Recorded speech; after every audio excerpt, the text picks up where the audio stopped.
அனைவருக்கும் வணக்கம்.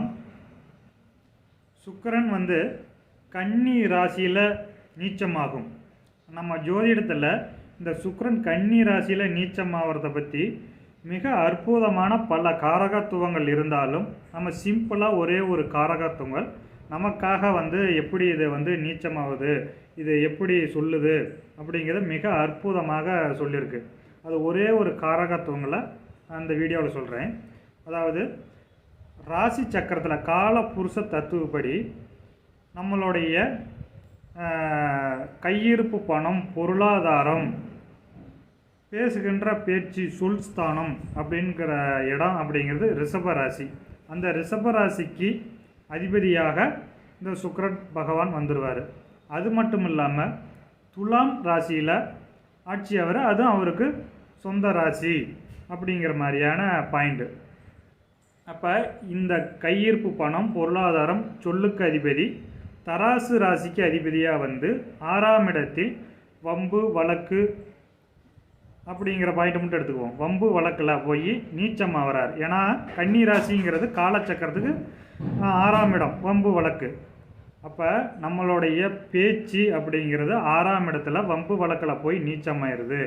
அப்போ அதுவே பொருளாதார ஸ்தானாதிபதியாக வந்துடுறாரு இல்லையா சுக்கிரன். கையிருப்பு பணம், பொருளாதாரம் அப்படிங்கிறது. அது மட்டும் இல்லாமல் தராசு ராசிக்கு அதிபதி இல்லையா. அப்போ நம்ம ஒரு சண்டை வரும்போது நம்மக்கிட்ட இருந்த பொருள் இன்னொருத்தருக்கு கொடுத்துருப்போம்.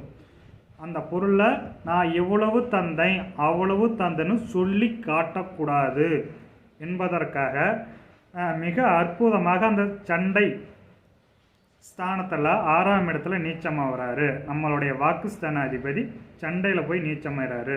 ஏன்னா அது பொருளாதார ஸ்தானாதிபதி வந்துடுறாருல. நான் இவ்வளோ பொருள் கொடுத்தேன், ஏன்னா அளவுகோலுக்கு அதிபதியாக வந்துடுறாரு இல்லையா. நான் அவ்வளவு இவ்வளவு நான் அளவு பார்க்காம கொடுத்தேன், இவ்வளோ தந்தேன் அப்படின்னு சொல்லி காட்டக்கூடாது அப்படிங்கிறத மிக அற்புதமாக நம்மளுடைய சாஸ்திரம் சொல்லியிருக்கு. அப்படிங்கிற மாதிரியான ஒரு பாயிண்ட்டை உங்களுடைய பகிர்ந்துக்கலாம் அப்படிங்கிற மாதிரியான பாயிண்ட்டு.